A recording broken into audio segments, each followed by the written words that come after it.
Where the bloody hell did they go? How exactly does one hide a dragon? Brox thought. He and Gaskell had found some obvious tracks.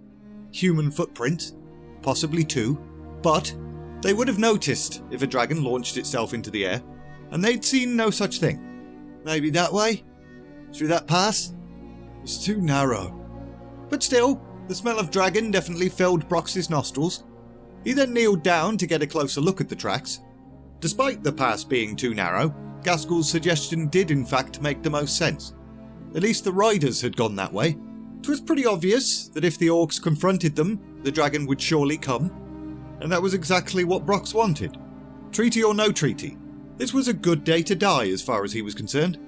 Wasn't going to tell his companion that though. Let's go. So, the two trotted through the same video game loading gate from Chapter 3, and almost immediately, they heard the monstrous howl of some kind of beast. And then, balls! Brox? However, as the two exited the narrow pass, their eyes widened at the sight in front of them. A wobbly distortion, engulfing everything. It usually takes quite a lot to put the pants-shitting goosey boots into an orc, but this was absolutely one of those things. Both orcs froze, immediately recognising that their simple weapons weren't going to help in this situation. Even Brox, who desired a heroic death, did not like whatever this was one bit. Gaskell, move! Run! Unfortunately, Broxigar failed to follow his own command, because as he turned to run, he slipped and tumbled to the ground. Gaskell, however, did not notice that, and had started to cheese it. But he'd obviously gone to the Scooby-Doo school of running away because he was just kind of darting around like a maniac. Not there, you foot! Brox couldn't get all of his sentence out. A barrage of sounds cut him off.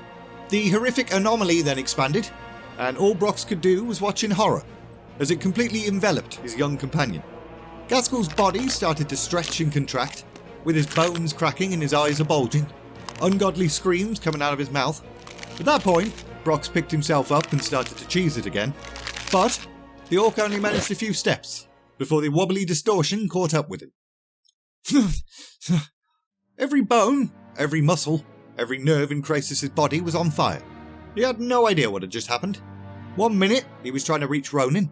The next, despite being nowhere near it, he'd been swallowed by the anomaly. And after that, he'd seen flashes of a whole bunch of nonsense. Krasis then took a moment to try and clear his mind, process the images he'd just seen, and immediately wished he hadn't done that, because in the midst of that swirling chaos, Krasis was pretty sure he'd seen Nosdormu, trapped, like a fly in a web, fighting tooth and nail for his own survival, but also for the survival of everything else.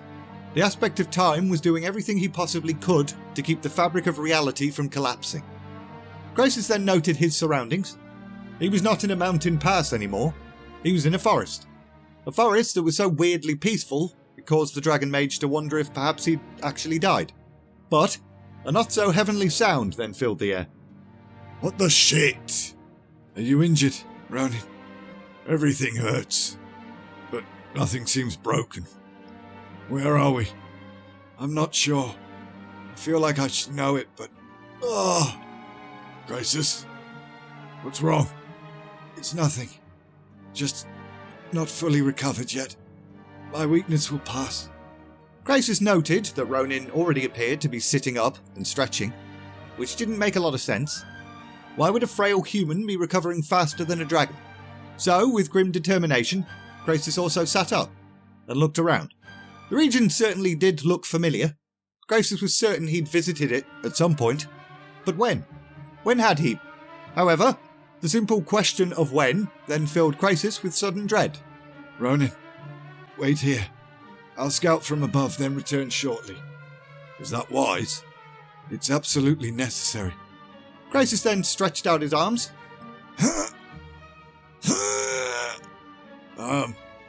You need some privacy, or... I can't change, Ronan. I can't transform. Ronan frowned. You're still weak, Master Krasis. Tripped through that thing, yet you're standing. Take no offence from me, human, but what we passed through should have left you in a far worse state than me. At that, Ronan nodded. No offence taken. I just figured that you'd spent yourself trying to keep me alive. No, Ronan. Once we entered that thing, I could do no more for you than I could do for myself.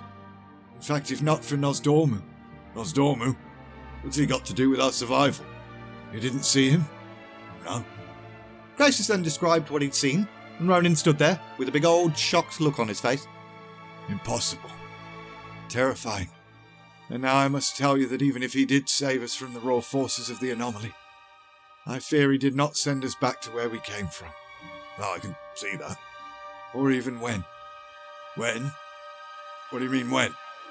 You saying we're in a different time? Yes. But as to what period, I cannot say. Nor can I say how we'll be able to get back to our own era. Ronan slumped back down again, with nothing but thoughts of Verisa in his mind. Have courage. I may not know how we are to get back, but that does not mean we will not try. But first, we should find shelter and sustenance, maybe some knowledge of the land. If we can place ourselves, we might be able to calculate where to head next, to find help. So, Ronan helped Crisis up to his feet. The two discussed which direction they should take for a moment, and then they started to head north, towards some distant hills. About an hour later, the two came across a stream. Rank the 5. I think we should rest here for the night. Yeah, but I don't think I can go much longer. But I can still create a fire for us. As enticing as that sounds, we should be warm enough in our garments. I'd rather err on the side of caution for the time being. You're probably right. We could be in the time of the Horde's first invasion, for all we know. Seemed unlikely, Crisis thought, considering the peacefulness of the woods. But the Horde weren't the only danger the world had faced in the past. Both Ronan and Crisis then settled, and almost immediately fell asleep. But Crisis' slumber was a troubled one. First, he dreamt of Nosdormu, struggling against that which was his very nature, with time itself growing ever more unstable. But in this dream, Crisis noticed something else. A fiery glare, eyes glazing hungrily on all that they saw. The Dragon Mage actually frowned in his sleep, as his subconscious tried to recollect why this image seemed so goddamn familiar to him. But just as Crisis was on the brink of remembering, the sound of metal clinking on metal woke him up. As soon as he opened his eyes, Ronan's hand clamped over his mouth. Crisis then looked at the wizard, confused for a moment, but the clinking metal sound happened again, and Ronan pointed upwards. The Dragon Mage looked up to see a whole bunch of shadows above them. 4 creatures, or rather 4 riders, atop panther mounts. They were tall, very lean, clad in armour the colour of night. Crisis could not yet make out their faces, but they moved with a fluidity, a grace that you did not see in humans. They're hunting, probably for us, and they will see you before you clearly see them. Who are they? Night elves. One of the figures then turned and looked directly at them.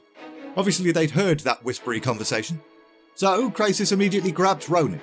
Into the deeper woods, Ronan. It's our only hope. All chaos then broke loose, with elven shouts and panther roars. Ronan and Crisis cheesed it down the hill into a thicket, realising there were now more than a dozen buggers chasing after them. One of the elven riders rushed past the two and came to a halt in front of them, but Ronan went ahead and launched a quick fire spell, sending the bloke and his mount flying. However, more pursuers were rapidly approaching from behind, so Crisis tried to cast his own spell, a wall of flame. But instead of that, a bunch of almost useless small bonfires burst to life in random locations, and Crisis himself keeled over in pain. Ronan pounced to the rescue, grabbing Crisis whilst repeating a weaker variation of Crisis' attempted spell. However, the human wizard's weaker variation garnered a pretty spectacular result. The woods bloody exploded with robust flames, causing the armoured riders to fall back in complete disarray. And Ronan looked just as startled by the results as the Night Elves did. They'll find a path around. They know this place well from the looks of it. What did you call them? Night Elves, Ronan. Aren't they allies? We're not in the same time period, Ronan. Before their reappearance, it was thought by even the dragons that their kind had become extinct. After the end of... Crisis then became very subdued, realising he didn't particularly want to follow that thought to its logical conclusion. But luckily for him, he wouldn't have had the chance to anyway, because some elven riders then burst out of a bush, hit both the Dragon Mage and Wizard over the head with heavy clubs, and the two passed out. Sometime later... Xavius wants them alive. I kept in Varathan. They'll both survive the journey. Captain nodded. He was somewhat perplexed as to how the Queen's counsellor had managed to detect the presence of these strangers. Xavius had said that there had been some odd manifestation when he summoned Varathen, and ordered him to bring back anyone unusual, and as Varathen eyed the prisoners, he certainly agreed that they were very unusual.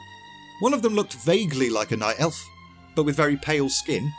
The other one, no idea what he was supposed to be. No matter. Lord Xavius will sort you out, even if he has to tear you limb from limb or flay you alive.